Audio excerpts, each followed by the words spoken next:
Hello दोस्तों, कैसे हैं आप सब। आज मैं लेके आया हूं आपके लिए एक अनदर वीडियो। दोस्तों, आप में से काफ़ी सारे लोग मेरे से ये सवाल पूछ रहे थे कि एक दिन अगर मैं पेमेंट का डिले करता हूं या 2 दिन पेमेंट का डिले करता हूं या 3 दिन पेमेंट का डिले करता हूं तो मेरा सिविल कितना डाउन हो जाता है। तो क्या मेरे सिविल में जो है वो हमेशा शो करता रहेगा कि मैंने कितने दिन पेमेंट डिले किया है। अगर मैं 1-2 दिन डिले करता हूँ तो क्या मेरे सिविल में कोई इफेक्ट पड़ेगा कि नहीं पड़ेगा। तो यहाँ पर मैं बता दूँ, क्योंकि ये मेरे साथ खुद हो चुका है, तभी मैं इस वीडियो को बना रहा हूँ। तो आप मेरे लेफ्ट हैंड साइड में देख पा रहे होंगे, ये मैंने 3 दिन डिले किया, फिर उसके बाद मैं 2-3 महीने जो है मैंने पेमेंट की ही नहीं। मगर जब मैंने फर्स्ट टाइम जब 3 दिन डिले किया था तो उस केस के अंदर मेरा जो सिविल है वो 12 पॉइंट जो है वो कम हो गया था। मतलब जैसे मेरा सिविल 2016 में जो मेरा सिविल था वो 785-84 के करीबन था, और जब मैंने दोबारा से अपना सिविल जब चेक किया था डायरेक्टली ट्रांस यूनियन के वेबसाइट पे, मैं फ्री वगैरह सिविल जो है वो चेक नहीं करता हूँ, ट्रांस यूनियन के वेबसाइट पे जब मैंने सिविल चेक किया 3 दिन डिले के कारण, जैसे कि मेरे लेफ्ट हैंड साइड में देख रहे होंगे, 3 दिन मैंने सिर्फ डिले किया था तो 12 जो पॉइंट है वो कम हो गया, और उस केस में मेरा सिविल डाउन भी हो गया। और साथ ही साथ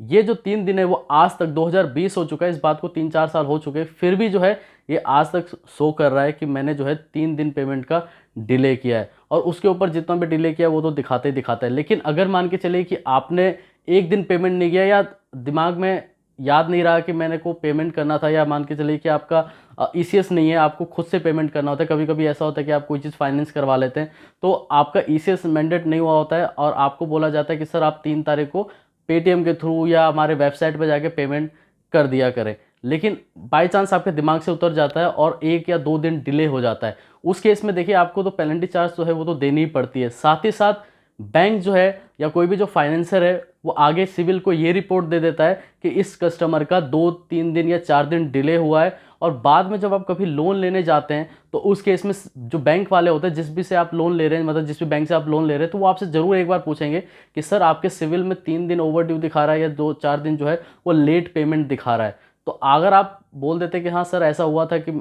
मेरे से मतलब कि है बाय मिस्टेक ध्यान से उतर गया था, मैंने 3 दिन डिले हो गई थी मेरे से, तो उस केस में तो ठीक है, क्योंकि 1-2 दिन डिले तो है, बैंक भी देख लेता है कि चलो कोई बात नहीं, हो जाएगा रिकवर, मतलब कस्टमर जो है वो ठीक है, बाकी के जो पास्ट रिकॉर्ड है वो ठीक है, तो उस केस में लोन देना सही है। लेकिन अगर आप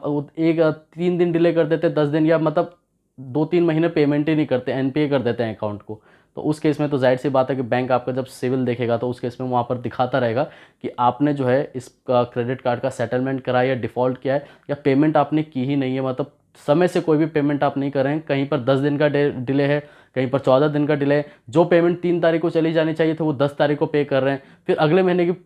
3 तारीख को आपको पे करना चाहिए तो फिर उसको 12 तारीख को पे कर रहे हैं। मतलब हर महीने आप 10 दिन 5 दिन डिले करते जा रहे हैं, तो उस केस के अंदर जो है आपका सिविल 101% डाउन होगा, और लाइफ टाइम वो दिखाता रहेगा कि आपने इतने दिन का डिले किया है। तो जैसे आप मेरे से सवाल पूछ रहे थे कि अगर मैं 1 दिन का डिले करता हूँ तो होता क्या है, तो 1 दिन का डिले अगर आप कर देते हैं तो उस केस में वो लाइफ टाइम शो करता रहेगा कि आपने 1 दिन का पेमेंट का डिले किया है, और सिविल स्कोर भी कम हो जाता है। मेरा तो 12 पॉइंट हुआ था। अब आपका सिविल जो है वो कितना डाउन होता है, वो आपके कितने दिन आप डिले करते हैं, 1 महीना डिले करते हैं, 1 दिन डिले करते हैं, वो तो डिपेंड करता है कि जितने दिन आप डिले करते हैं तो उसके अकॉर्डिंगली सिविल भी आपका जो है वो डाउन होता है। दोस्तों, सिविल जो है ऐसा नहीं है कि आप पेमेंट नहीं करते हैं या डिले हो जाता है तभी डाउन होता है। कभी कभी ऐसा भी होता है कि आप क्रेडिट कार्ड आपके पास बहुत ज़्यादा है, अनसिक्योर्ड लोन बहुत ज़्यादा है, तो उससे भी सिविल जो है वो कम होता है। या आपने अनसिक्योर्ड लोन को ज़्यादा ही ले लिया एक टाइम में, 1 महीने में आपने कहीं से 5 लाख का, कहीं से 2 लाख का, कहीं से 3 लाख का, या एक क्रेडिट कार्ड ले लिए, तो उससे भी जो है सिविल में इफेक्ट होता है, वो थोड़ा जो है आपका